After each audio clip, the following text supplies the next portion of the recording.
سلام دوستای عزیزم، خدا کنه که حالتون خوب بوده باشه. امروز در خدمتتونم با یه ویدیو جدید و یک موضوع جدید که دوست داشتم راجبش صحبت کنم. ویدیوی امروزی خورده متفاوت تره. دوست دارم راجب یک تجربه خیلی سخت و اتفاق تلخی که تو زندگیم اتفاق افتاده رو باهاتون در میون بذارم و باهاتون صحبت کنم و بچه هایی که خیلی راجبش سوال میکردن. اون اتفاق و تجربه‌ای که دوست دارم راجبش صحبت کنم یه اتفاق خیلی بزرگ و یه تجربه خیلی سخت و تلخ بود که برام پیش اومد و منو درگیر خودش کرد. حدوداً 5 الی 6 سال قبل من به یک بیماری مبتلا شدم که واقعا برام یه شوک خیلی بزرگ بود و قبول کردنش و کنار اومدن باهاش برام خیلی سخت بود. اون بیماری اسمش هستش ویتیلیگو و یا هم به فارسی میشه پیس یا پیسی، که بدن آدم رنگ دونه هاش از دست میده و لکه های سفیدی تو بدن آدم نمایان میشه که این بیماری ممکنه ارثی باشه و یا هم میتونه به خاطر استرس زیاد به وجود بیاد.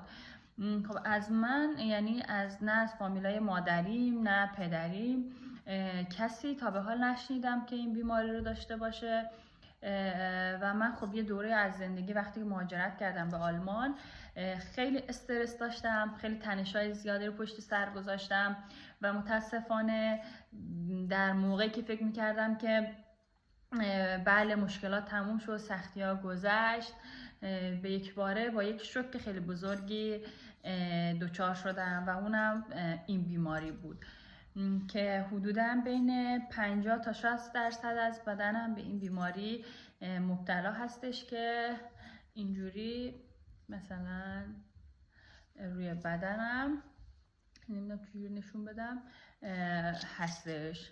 شاید آقایونی خورده خب اینو بتونن راحت‌تر باش کنار بیان، ولی برای من واقعا قبول کردن این بیماری خیلی سخت بود و باهاش بخوام کنار بیام، اونو بخوام جزئی از خودم بدونم خیلی سخت بود و اینو به چشم یه بیماری نگاه نمی کردم و فکر می کردم این یک نقص و عیب خیلی بزرگیه که من دارم و همین منو خیلی آزار میداد.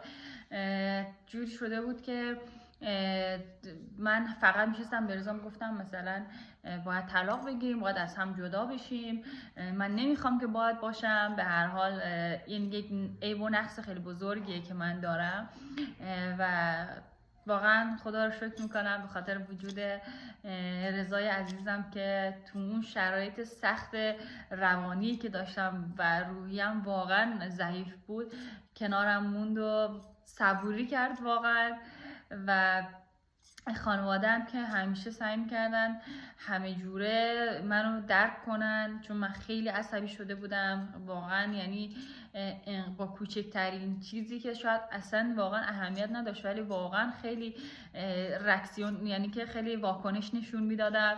خیلی واقعا برام سخت بود و میدونم که تحمل کردن یه همچین آدمی که من باشم واقعا بر اطرافیانم هم خیلی سخت بوده. قطعا کم کم سعی کردم با این موضوع کنار بیام و به چشم یک بیماری بهش نگاه کردم و رفتم ببینم که اصلا درمانی داره این بیماری، که متاسفانه درمانی نداره. شاید مثلا یه سری داروها باشن که این بیماری رو بتونن کنترل کنن و از پیشرفتش جلوگیری کنن، ولی درمان قطعی نداره. من هنوزم که وقتی میخوام راجع به اون موضوع صحبت کنم به همون اندازه‌ای که تجربه کردم و اون زمان بود واقعا به خاطرش اذیت میشم و خیلی تلاش کردم چندین بار که راجع به موضوع صحبت کنم، ولی انقدر برام سخت بود که نتونستم و موفق نشدم. ولی دوست داشتم که درست کنم این ویدیو رو برای اون دسته از کسایی که این بیماری رو دارن یا تازه دارن بهش اسیر میشن یه جوری، یعنی به این بیماری به چشم یک عیب و نقص نگاه نکنید. این بیماری فقط یه عده افراد خاص میگیرن و به این نگاه کن که شما اون افراد خاصی هستید که از طرف خدا انتخاب شدید من الان اینجوری نگاه میکنم و واقعا باشون کنار اومدم.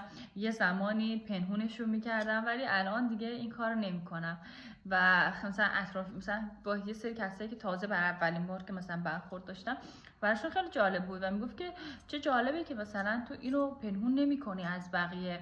مثلا ما میشناسیم آدمایی و کسایی هستن که این بیماری رو دارن و اینو پنهون میکنن. قطعا درسته، منم یه زمان اینو پنهون میکردم ولی دیگه خودمو همینجوری که هست دوست دارم. خواستم بگم شمایی هم که اگه این بیماری رو دارین خودتون رو دوست داشته باشید هر جوری که هستید. قطعا اگر کسی در کنارتون هست یا تازه میخواین با کسی آشنا بشید، مطمئن باشید که اگر اون واقعا قلبا شما رو دوست داشته باشه با همین شرایطی که دارید، با همین بیماری که دارید، حتما کنارتون میمونه و شما رو همونجوری قبول میکنه و از این ترس نداشته باشید که اگه کسی ببینه منو چجوری میخواد قضاوت کنه و یه سری حرفا به هر حال. و یه زمانی مامانم گفت انقدر کفر نگو دختر، مثلا به هر حال اینا برای هر کسی احتمال داره که پیش بیاد، یکی این بیماری، یکی بیماری دیگه، یه سختی دیگه. یعنی من خب همیشه میگفتم که مثلا چرا من، چون من یه سختی هایی رو دیده بودم و همیشه میگفتم که خب چرا من همیشه باید مثلا بخوام که امتحان بشم و خدا چرا منو باید همیشه امتحان کنه واقعا. و میگفتم شما که جای من نیستی، شما نمیتونید منو درک کنید. توی عزیزم که اگه این ویدیو رو میبینی، این بیماری رو داری، سعی کن خودتو دوست داشته باشی و اینو یک نقص بزرگ نبینی تو خودت.